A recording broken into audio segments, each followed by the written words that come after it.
Apa kata Ustaz? Apa kata Ustaz? Apa kata Ustaz?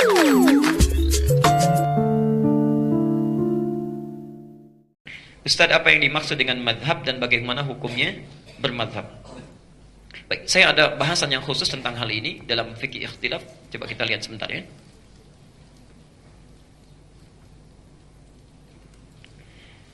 Bismillah.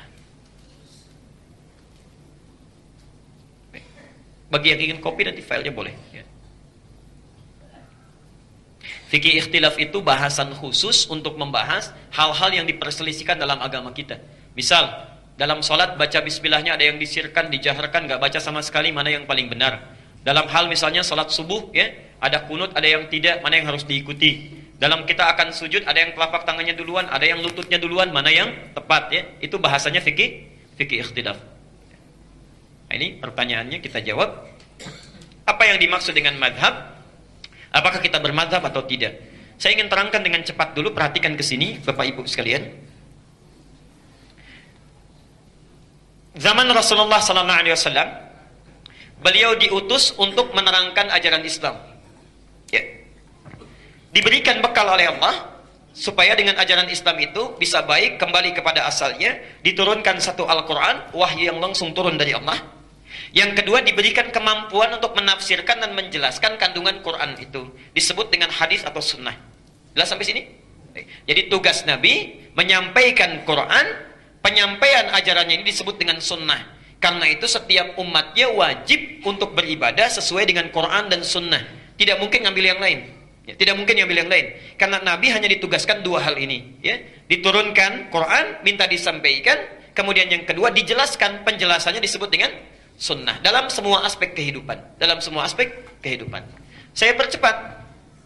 Ketika Nabi mengajarkan Al-Quran dan sunnah, yang menerima para sahabat. Ya.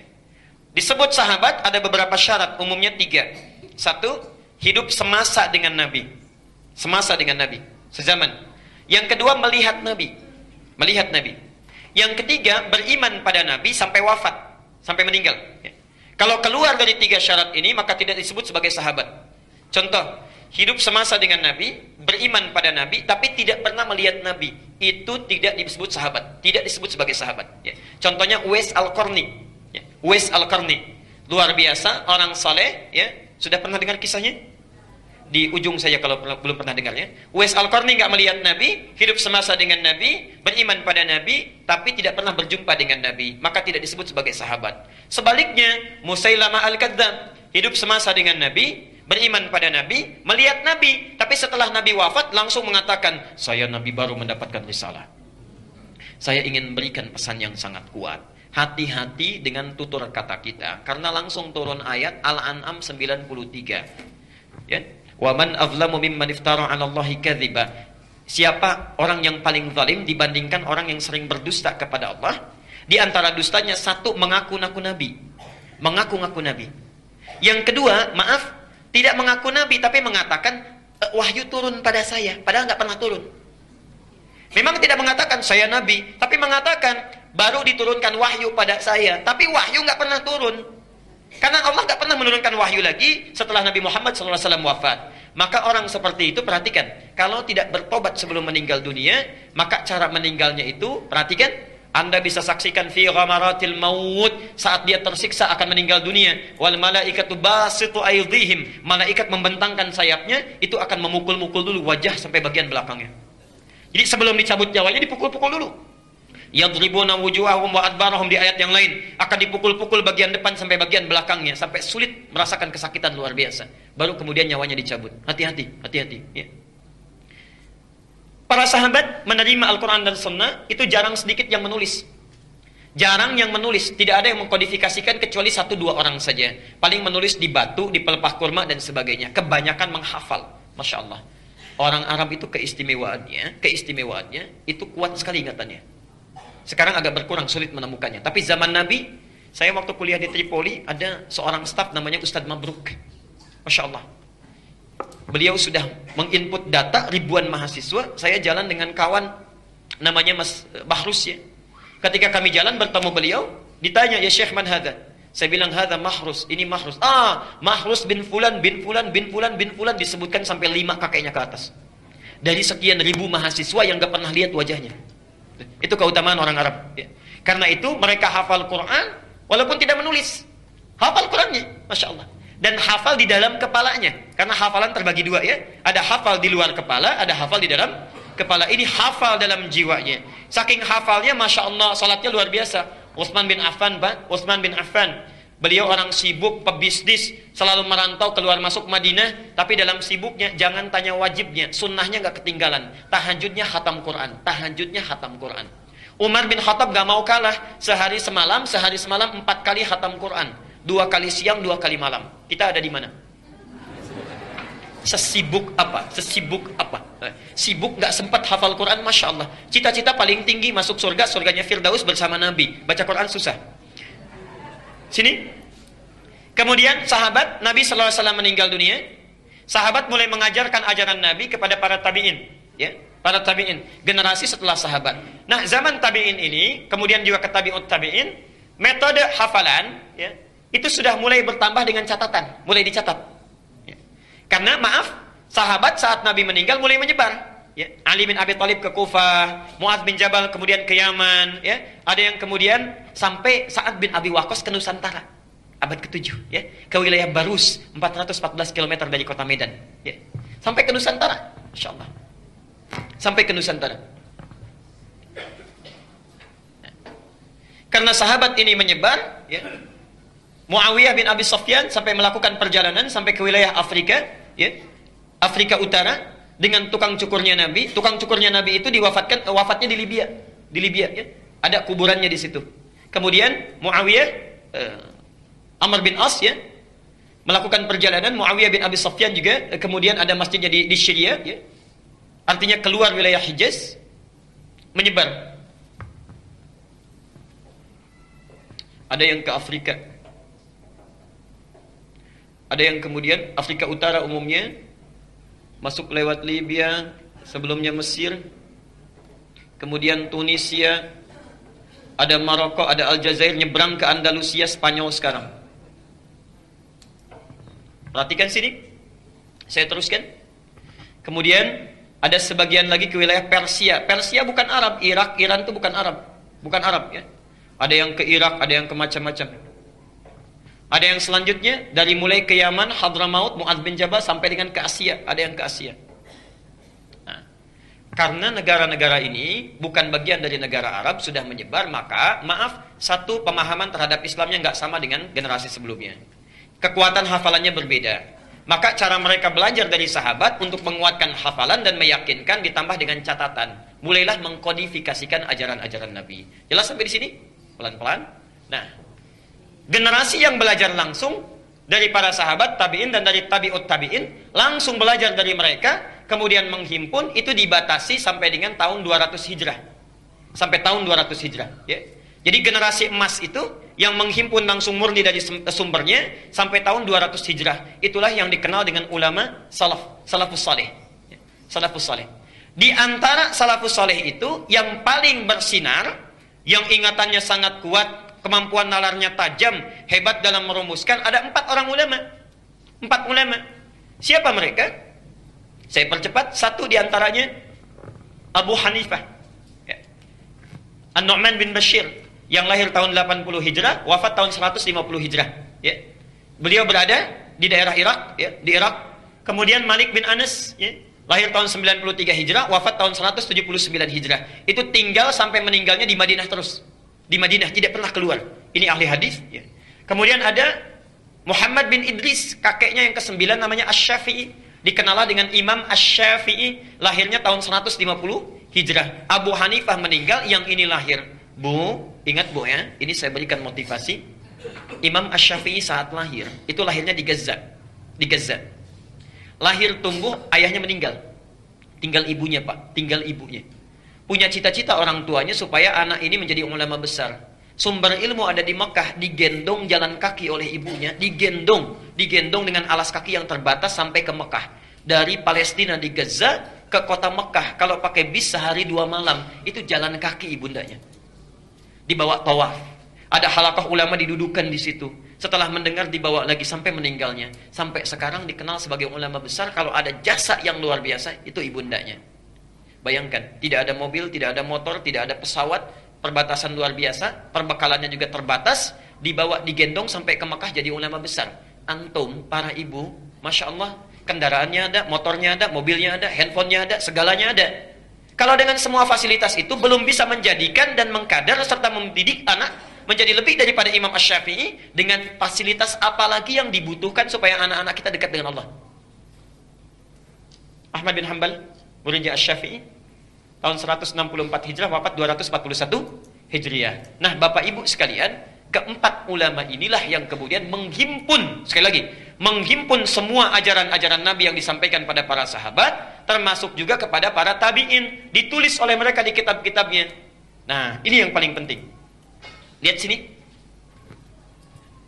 Ajaran yang dihimpun dari Nabi itu ada dua sifat. Ada dua sifat. Satu,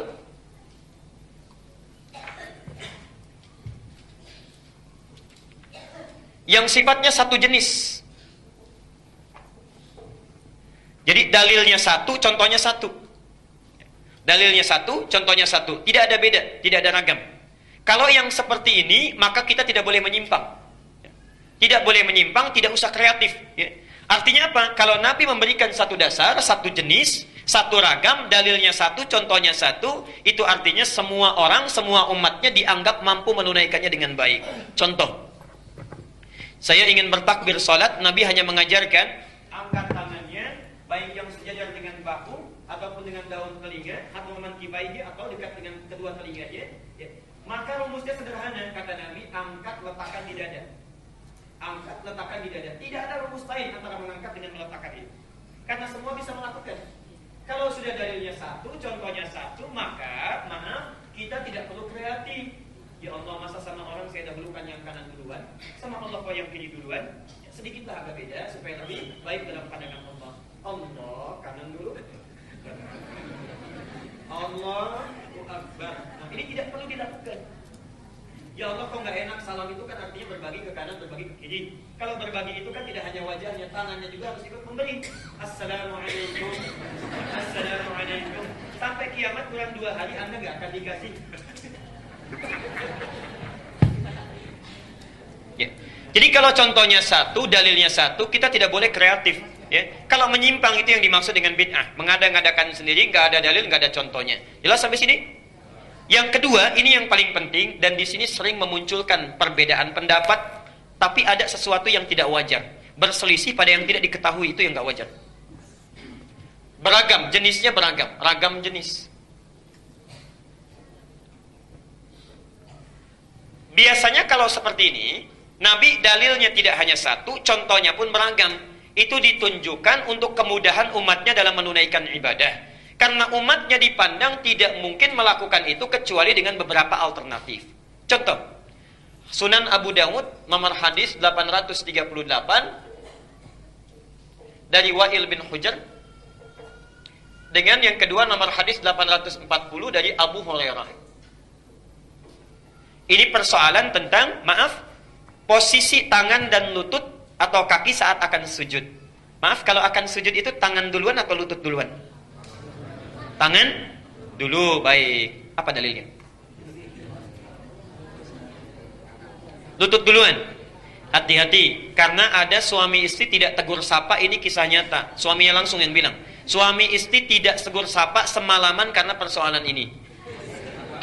Suami sholat isya tidak ke masjid, ya, ke rumah, kemudian malamnya di rumah karena terlambat datang dari kantor, ya. Kemudian istri melihat, begitu turun, maaf, lututnya duluan. Dari yang tidak, sami Allah liman hamidah, kemudian akan sujud, lutut duluan. Selesai sholat, kata istrinya, papa itu sholatnya nggak sesuai sunnah. Kenapa? Kok lutut duluan, harusnya tangan dulu. Mama yang nggak baca hadis, katanya. Padahal dua-duanya nggak baca. Dua-duanya nggak baca. Yang satu dengar dari guru yang A, satu dari guru yang B. Suaminya cerita besok paginya, ya, karena jemput ke rumah, masya Allah. Ya. Bapak ibu sekalian, kedua-duanya sebetulnya ada di hadis Nabi. Dan uniknya di kitab yang sama. Di kitab yang sama, bedanya 2 nomor. Di Al-Bukhari nggak ada, di Muslim nggak ada, yang ada di Abu Dawud ini. Yang pakai lutut itu adanya di Abu Daud nomor hadis 838 dari Wa'il bin Hujur. Di awal-awal masa sholat, dilihat oleh Wa'il, Nabi selalu turun dengan lututnya dulu, baru kedua telapak tangannya. Jelas sampai sini?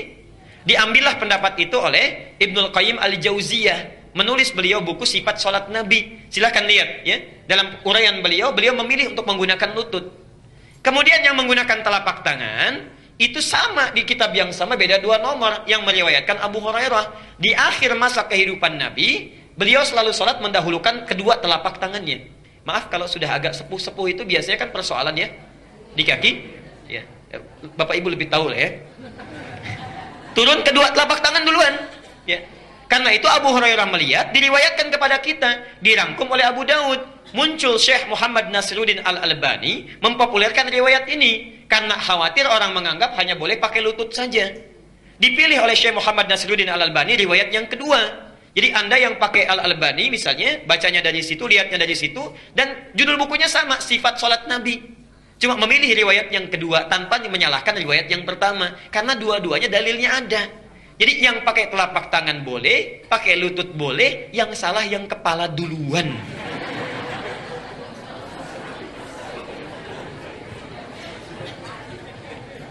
Belum apa-apa sudah rame, ya, ini yang benar, ini yang salah. Kalau dua-duanya ada hukumnya, sumbernya ada, dalilnya dari Nabi, maka itu prinsipnya kemudahan. Karena nggak bisa.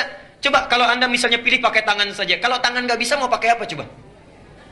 Kemungkinan cuma 2. Kalau nggak pakai lutut, pakai telapak tangan, itu sederhananya. Jelas sampai sini? Nah, maka dalam hal demikian, itu ragam boleh memilih. Tapi ada ikatannya, diikat muqayyadun bid dalil, bil adillah. Dalilnya ada, contohnya ada, lakukan. Nggak ada dalil, nggak boleh. Jelas sampai sini?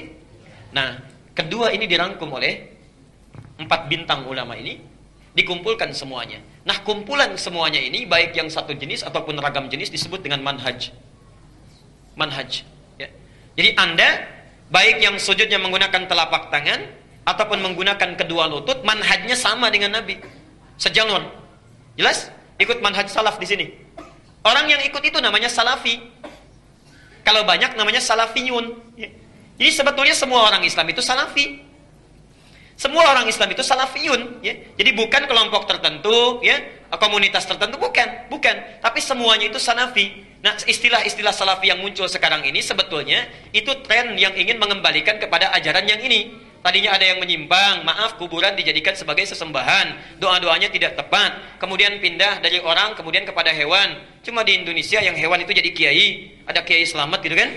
Nah, sudah cukup dengan hewan kemudian pindah kepada benda, keris jadi kiai. Ada kiai banyak gitu ya. Sekarang diburu di Belanda namanya Kiai Nogosiluman. Kiai Nogosiluman itu kerisnya Pangeran Diponegoro. Anggaran banyak untuk mencari keris itu. Nggak cukup dengan keris, sekarang muncul Kiai Akik, macam-macam. Itu keliru. Makanya muncul gerakan kembalikan ke manhaj salaf, muncullah itu salafi. Orang-orang yang ikut ini sebetulnya semuanya salafi. Mau yang pakai lutut dulu, pakai telapak tangan dulu, itu secara manhaj sama semuanya. Jelas sampai di sini? Baik. Nah, kalau kita memilih salah satu, misal saya mau pilihlah pakai lutut saja, karena kan nggak mungkin dua-duanya. Oke? Okay? Atau saya pakai telapak tangan saja. Pilihan kita itu disebut dengan madhab. Jadi semuanya disebut dengan manhaj, pilihannya disebut dengan madhab. Singkatan dari madhahaba ilaihi. Satu yang dipilih untuk memudahkan ibadah. Contoh, bismillah itu bacanya bisa 4 cara. 1 disirkan, kedua dijaharkan, ada 70 hadis itu. Ketiga nggak dibaca sama sekali. Yang keempat, pertama nggak dibaca, pertama dijaharkan dari Abu Hurairah, selanjutnya tidak dibaca sama sekali. Jadi boleh jaharkan, boleh sirkan, tidak dibaca sama sekali juga silahkan. Yang keempat, dijaharkan yang pertama, selanjutnya nggak dibaca. Maaf. Sekarang saya contohkan. Misal, ini Imam Asy-Syafi'i ngajar. Datang ke satu tempat misalnya. Ke Mesir, Afrika Utara. Orang-orang Mesir belum tahu bacaan sholat. Saya mau sampaikan, diajarkan semuanya cara bismillah atau diajarkan satu saja? Orang yang belum tahu bacaan sholat, belum mengerti sholat, mau diajarkan seluruh bacaan atau satu saja? Satu. Nggak mungkin keseluruhannya. Baru datang, belum pada bisa sholat. Saat baca bismillah bisa dijaharkan, bisa disirkan, bisa tidak dibaca sama sekali. Orang bingung. Pilih salah satu. Nah, saat dipilih salah satu itu, itulah yang disebut dengan madhab. Akhirnya apa? Abu Hanifah memilih nggak baca sama sekali. Malik memilih tidak baca sama sekali. Asy-Syafi'i memilih juga dijaharkan. Ahmad bin Hambal menengahi, saya pilih disirkan saja. Semua ada dalilnya dari Nabi. Ketika dipilih itulah kemudian menjadi namanya apa? Madhab. Guru-guru ini mengajarkan turun murid-muridnya. Ini diantaranya. Hanafi, Masya Allah, itu punya murid namanya Abu Yusuf, punya murid lagi Asy-Syaibani, punya murid Ad-Dahlawi, penyebarannya di Asia Selatan. Jadi kalau Bapak Ibu misalnya ke India, ke Pakistan, madhabnya Abu Hanifah itu, Hanafi. Ya. Jadi kalau Bismillah itu pasti nggak pakai sama sekali. Kunut nggak pakai kunut, nggak ada kunut subuh, nggak ada. Ya. Itu Abu Hanifah pilihannya, madhabnya. Maliki punya murid Ibnu Wahab, Ibnu Wahab punya murid namanya Suhnun. Suhnun punya murid sampai sekarang masih hidup, Syekh Ar-Rabiti, tinggalnya di Libya. Alhamdulillah saya pernah langsung belajar kepada beliau. Matanya tidak bisa lihat, tapi mata hatinya sangat tajam. Satu kali kami membacakan kitab, kawan kami membacakan. Begitu membacakan kitab, kata Syekh kami ini, Syekh Ar-Rabiti, "Kif ya bunai, tilka nuqtah wa laysatil fasilah." Anakku tolong berhenti di situ, itu katanya titik bukan koma. Kata muridnya, Syekh tapi di sini koma. Bukan, itu bukan koma tapi titik. Barangkali ada noda di situ ke bukunya. Itu terbitan mana? Terbitan sekian. Iya betul, itu halaman sekian, paragraf sekian, baris sekian, huruf nomor sekian. Kalau Anda tidak percaya, bandingkan dengan kitab yang lainnya. Itu Syekh Ar-Rabiti. Masya Allah. Maaf ya, buta matanya karena saking banyaknya baca. Tahajud tidak henti-henti, puasanya rajin, ahli fikih, mata buta karena banyak membaca untuk mendekatkan diri kepada Allah. Antum dikasih mata sampai sekarang bisa lihat, baca Quran aja susah. Sudah susah tahajud, Masya Allah. Yang sunnah tertinggalkan, yang wajib terlambat, cita-cita masuk surga, surganya Firdaus bersama Nabi, ingin melihat Allah langsung, bagaimana? Imam At-Tirmidzi, Masya Allah, amalannya banyak, hadisnya banyak, tahajud tanpa henti, puasa sunnahnya luar biasa. Di ujung hidupnya itu banyak menangis kepada Allah karena takut kalau pulang itu tidak cukup bekalnya. Dan tangisan inilah yang membuat mata beliau menjadi buta. At-Tirmidzi menangis sampai buta matanya karena takut pulang kepada Allah membawa salah. Antum sampai tidur pun kadang-kadang mimpinya itu salah juga. Ya. Itu sekarang dulu. Afrika Utara penyebarannya. Jadi kalau Anda ke Afrika Utara, Libya, Tunisia, Aljazair, Maroko, nyebrang dikit Eropanya, Italia, Prancis, Spanyol, itu Maliki madhabnya. Yang kalau bismillahnya nggak dibaca langsung, kunutnya ada tapi disirkan sebelum ruku. Ya, kalau dalam salat subuh itu Maliki, Tapi Syekh Maliki ini nggak pernah keluar Madinah. Murid-muridnya yang datang ke Madinah. Ya, murid-muridnya itu yang tarawihnya sampai 33 kali itu Maliki. Sampai sekarang di Madinah itu 33. Ya, sampai sekarang. Dilengkapkan jadi 36. Ya. Kalau di Mekah 20 sampai dengan 23. Ya. Lihat Asy-Syafi'i punya murid Al-Buwaiti. Asy-Syafi'i ini muridnya Imam Malik. Masya Allah, datang ke tempat Imam Malik salah jadwal. Bukan karena salah tidak tahu, bukan. Karena berangkat jauh-jauh, jalan kaki Pak Ibu. Gak ada mobil, gak ada motor, gak ada kendaraan, jalan kaki ke tempatnya Imam Malik di Madinah, ingin mendapatkan pelajaran kitab Al-Muwatta. Misal, Imam Malik jadwalnya itu hari Rabu. Imam Syafi'i nyampe di sana hari Selasa, karena jalan kaki jauhnya itu.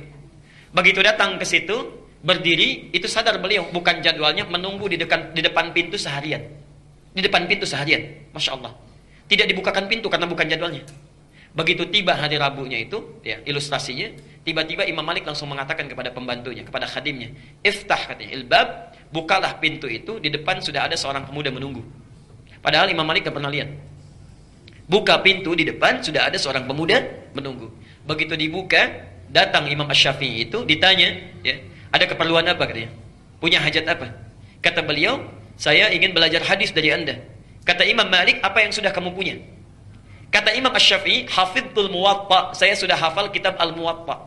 Jadi menunggu di depan pintu syekhnya itu sambil menghafalkan kitab Al-Muwatta yang tebalnya itu 2 kali buku ini dalam semalaman hafal. Imam Asy-Syafi'i. Dalam semalaman hafal itu Imam Asy-Syafi'i. Dan dalam keadaan jadi guru besar pun masih tawadhu juga. Guru sedang istirahat, gak diganggu, ditunggu sampai besoknya. Antum taklimnya di mana-mana, terbuka tempatnya, tidak ada halangan, kendaraannya ada. Datang bukan hanya 1 hadis, 10 hadis kadang-kadang disampaikan. Masih nggak mau datang juga. Masya Allah. Ya. Dengan cara apa lagi mesti dibimbing? Bahkan ada satu lagi yang tidak disebutkan di sini. Masya Allah. Ada orang datang ke tempatnya Imam Malik. Itu jual rumah, jual tanah demi belajar 1 hadis. Datang ke Imam Malik ditolak. Gak mau pulang. Kata Imam Malik, cambuk orang itu.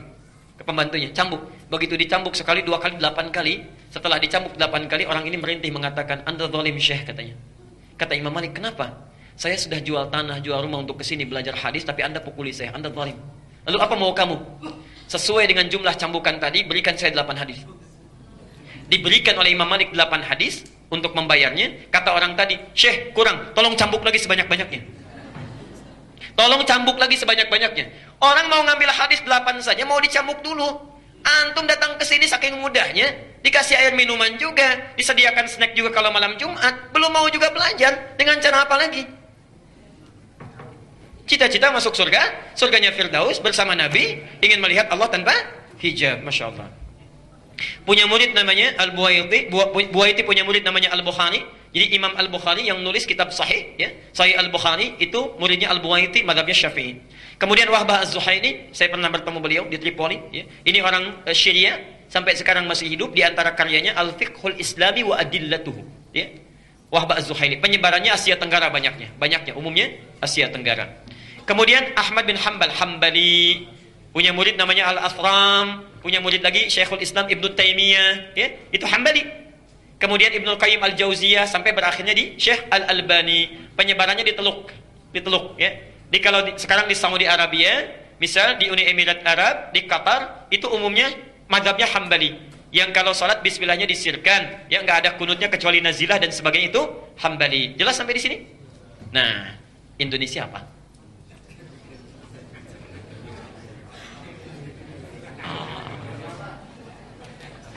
Hebatnya Indonesia, pelajari semua. Maka guru-guru kita itu, Masya Allah, ada yang datang ke Afrika Utara belajar ke Mesir, ya. Ada datang ke Asia Selatan, ke Pakistan. Ada datang ke Timur Tengah, ke Mekah, Masya Allah. Ada yang ke Madinah, macam-macam. Dan itu sudah dulu berlangsung.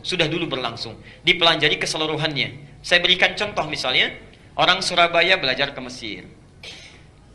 Orang Jakarta, misalnya, belajar ke Mekah. Orang Padang misalnya belajar ke Irak, misal saja. Dipelajari semua. Afrika Utara mazhabnya tadi apa? Maliki, ya. Yang bismillahnya nggak dibaca sama sekali, ya. Masya Allah. Asia Tenggara apa mazhabnya tadi? Syafi'i, yang bismillahnya dijaharkan. Di Teluk mazhabnya apa? Hambali, yang bismillahnya disirkan. Belajarlah di situ. Pulanglah ke Indonesia, Masya Allah. Saat pulang ke Nusantara, misal datanglah tiba-tiba orang Surabaya ke Jakarta, bermakmum di Jakarta. Yang Surabaya ini karena belajar dari Afrika Utara Mesir, ya, bismillahnya dijaharkan, ya, mazhab Maliki kalau Mesir terbagi 2. Misal ke Libya, bismillahnya tidak dibaca sama sekali, ya. Kemudian yang di sini karena belajar ke wilayah yang sifatnya Syafi'i, ya, bismillahnya dijaharkan. Ketika datang orang Surabaya ke Jakarta, bermakmum di belakang yang kemudian tidak dibaca sama sekali, dibaca bismillahnya dijaharkan, Bismillahirrahmanirrahim. Ini belum pernah dengar. Ngaco nih sholatnya nih. Harusnya nggak dibaca nih. Ya. Yang ini juga begitu. Yang ini belajar, ya, Masya Allah. Yang tadinya disirkan dari Teluk, dari Mekah misalnya, datang ke wilayah Surabaya, bermakmum di sini, nggak dibaca sama sekali. Salah nih sholatnya nih. Ini kejadian sampai sekarang. Saya tugas di Mekah 2010, menerima jemaah haji yang pertama. Begitu datang sholat, Masya Allah, isya'nya sholat di situ, Allahu Akbar. Imamnya disirkan, Alhamdulillahi Rabbil Alamin. Imamnya Muhammadiyah sih dia nih. Begitu sholat subuh, imamnya nggak kunut. Lengkap sudah itu. Apa saya bilang kan semalam Muhammadiyah kan yang nggak kunut. Padahal nggak ada Muhammadiyah, nggak ada NU dari zaman Nabi, Masya Allah. Dan yang paling hebat, dua pendiri ormas besar itu bersaudara dan belajarnya sama-sama. Sama-sama berangkatnya bareng, satu nasab yang sama, belajar di satu guru yang sama, kembali yang sama, punya misi yang berbeda. Yuk kita buktikan. Saya agak panjangin sebentar nih ya.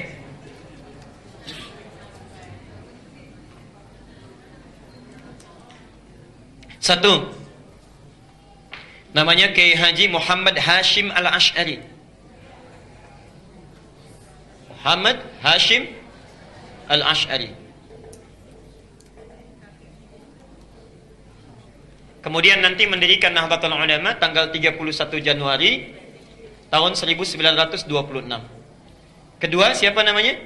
Kiai Haji Ahmad Dahlan. Sebetulnya bukan nama asli. Nama aslinya Muhammad Darwish. Muhammad Darwish. Cuma nanti saat pergi ke Mekah, keduanya ini oleh gurunya Muhammad Darwish diganti nama menjadi Ahmad Dahlan. Ahmad Dahlan mendirikan Muhammadiyah tanggal 18 November tahun 1912. Nah, pertama, dua-duanya ini bersaudara. Bersaudara. Ketemu nasabnya di saudara jauhnya. Muhammad Hashim Al-Ash'ari bin Abdul Wahid. Bin Abdul Wahid. Bin Abdul Halim. Abdul Halim nama aslinya Pangeran Bernawa. Pangeran Benawa. Bin Abdurrahman. Abdurrahman nama aslinya Sultan Hadiwijaya. Dikenal dengan Joko Tingkir. Bin Abdul Fattah. Bin Abdul Aziz. Bin Abdullah. Bin Maulana Ishaq. Siapa Maulana Ishaq itu? Bapaknya Raden Ainul Yakin yang dikenal dengan Sunan Giri. Bertemulah nasabnya di Maulana Ishaq. Maulana Ishaq. Nanti kita jelaskan siapa Maulana Ishaq ini. Kiai Haji Ahmad Dahlan, ini nasabnya nyambung ke sini Maulana Ishaq. Kiai Haji Ahmad Dahlan bin Kiai Haji Abu Bakar, bin Kiai Haji Ilyas, bin Kiai Sulaiman, bin Kiai Murtada, bin Demang Jurang Juru Kapindo, bin Demang Jurang Juru Sapisan, bin Kiai Gerbek, bin Maulana Ishaq. Maulana Ishaq. Bertemu di sini. Ya. Siapa Maulana Ishaq ini? Adalah satu dari dua anaknya Syekh Ahmad Jumadil Kubra yang membawa Islam asalnya dari Mesir, datang dengan 8 orang temannya atas perintah dari kekhilafahan Turki supaya datang ke Nusantara memberikan nilai-nilai Islam. Namanya Ahmad Jumadil Kubra. Punya 2 orang anak, satu Maulana Ishaq, yang kedua Syarif Abdullah. Syarif Abdullah. Maulana Ishaq ini nanti yang akan melahirkan 2 keturunan ini. Syarif Abdullah ini tinggalnya di Mesir, tidak ikut ke Nusantara. Tapi nanti pada tahun sekitaran awal abad ke-15 akan bertemu dengan seorang perempuan luar biasa yang sudah masuk Islam, anaknya Prabu Siliwangi. Prabu Siliwangi itu siapa? Nama aslinya Pamenah Rasa. Pamenah Rasa punya kekuasaan yang luar biasa, luas ya. Kalau dari Cirebon batas Jawa Tengah sampai dengan ke ujung wilayah Banten, ibu kotanya di Bogor. Dulu namanya Pamenah Rasa. Pamenah Rasa ini dulu inspeksi datang ke wilayah Subang pada masa itu sampai dengan ke Karawang. Di Karawang itulah bertemu dengan seorang perempuan yang bersih luar biasa, cantik, taat, sedang baca Quran. Muridnya Syekh Hasanuddin. Syekh Hasanuddin itu karena dulu menimba ilmu Qurannya di Mekah, dikenal dengan Ummul Qura, maka disebut dengan Syekh Qura. Syekh Qura. Siapa perempuan ini? Namanya Nyai Subang Larang. Nyai Subang Larang. Jatuh cinta dengan Nyai Subang Larang, menikahlah dengan beliau ini. Setelah menikah, pada tahun 1423, memiliki keturunan pertama laki-laki, diberi nama dengan Walang Sungsang. Walang Sungsang. 1426 punya anak yang kedua, perempuan, diberi nama Nyai Rara Santang. Rara Santang. 1427 lahir anak yang ketiga, diberi nama dengan Raja Sengara. Raja Sengara. Nah, kakak ini, 2 kakaknya, Walang Sungsang dengan Rara Santang, kemudian muncul satu masa ingin berhaji. Datanglah ke kota Mekah. Ya. Kemudian mereka datang ke Mekah setelah menunaikan ibadah haji, berganti nama. Ini Walang Sungsang menjadi Ki Abdullah Iman. Kan yang ini ya, Abdullah Iman namanya. Gelarnya Ki Samadullah. Gelarnya Ki Samadullah. Kiai Samadullah. Samadullah. Ini Rara Santang berganti nama menjadi Syarifah Mudaim. Syarifah Mudaim. Saat akan pulang di jalan bertemu dengan Syarif Abdullah. Syarif Abdullah langsung meminang Syarifah Mudaim untuk dijadikan istrinya. Menikahlah kedua orang ini, lantas berangkat ke Mesir. Di Mesir kemudian mereka menyatu, bersama-sama berumah tangga, melahirkan seorang anak namanya Syarif Hidayatullah.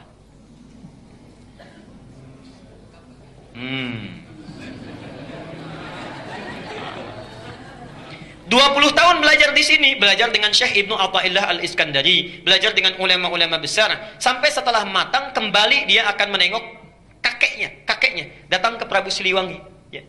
Karena kakeknya tinggal di wilayah Jati, diberikan kekuasaan di situ, diangkatlah dan dikenal dengan Sunan Gunung Jati di kemudian hari. Itulah Syarif Hidayatullah, keturunan dari sini. Sedangkan Ki Samadullah pergi ke satu wilayah dikenal dengan Lemah Wungkuk, minta izin pada bapaknya untuk memajukan wilayah itu. Di Lemah Wungkuk itu, Masya Allah, itu etnisnya campuran. Ada orang Cina, orang Arab, orang lokal, masih belum bagus. Minta izin supaya ditata. Campuran dalam bahasa lokal itu disebut dengan caruban. Oh, caruban. Begitu datang ke sini, ya, dikelola, dirawat dengan baik sampai tumbuh pesat luar biasa, Masya Allah. Tiba-tiba melihatlah seorang anak perempuan, putri dari seorang pembesar Syah Bandar namanya Ki Gedeng Alang-Alang, punya putri namanya Nyai Kencana Larang. Kencana Larang. Ya. Menikah dengan Kencana Larang. Setelah menikah, untuk mengabadikan namanya maka disebut dengan Caruban Larang, Caruban Larang, Caruban Larang. Lisan orang sana menyebut Caruban, Caruban, Caruban, berubah sekarang menjadi Cirebon, Cirebon, Cirebon, Cirebon. Nah, muncul Cirebon. Ibunya Nyai Subang Larang sudah lama berumah tangga, ingin menengok. Di perjalanan lewat di satu daerah, ajalnya tiba, meninggallah di situ. Untuk mengenang sampai sekarang disebut dengan daerah Subang. Orang Subang belum tentu tahu itu. Nah, ya. Nah, terus apa cukup? Jadi muncul Cirebon. Nah, karena Cirebon sudah maju, maka kemudian diangkatlah, diberi gelar oleh Prabu Siliwangi, diberi gelar namanya Mangkubumi. Ya, Mangkubumi. Ini pertama gelar ini. Mangkubumi itu artinya khalifah fil ard. Al-Baqarah ayat ke-30. Wa idz qala rabbuka lil malaikati inni ja'ilun fil ardi khalifah. Fil ardi itu bumi. Khalifah, mangku, yang merawat, memangku bumi. Jadi gelar mangku bumi itu sama dengan khalifah. Jadi salah total kalau mengganti gelar khalifah menjadi mangku bumi. Sami mawon. Khalifah itu ya mangku bumi. Itulah pertama kali gelarnya diberikan. Nah, yang ingin saya sampaikan itu satu keturunan yang sama dari Ahmad Jumadil Kubra, punya anak itu. Kisah ini bukan fiktif, bisa dibaca. Yang paling bagus judulnya Api Sejarah. Ada 2 jilid karya sejarawan muslim namanya Ahmad Mansur Suryanegara. Ahmad Mansur Suryanegara yang dari Bandung. Jilid yang pertama warnanya hitam, halaman 148. Itu dimulai di situ kisahnya. Yang punya bukunya silahkan. Nah, apa hubungannya dengan yang paling atas?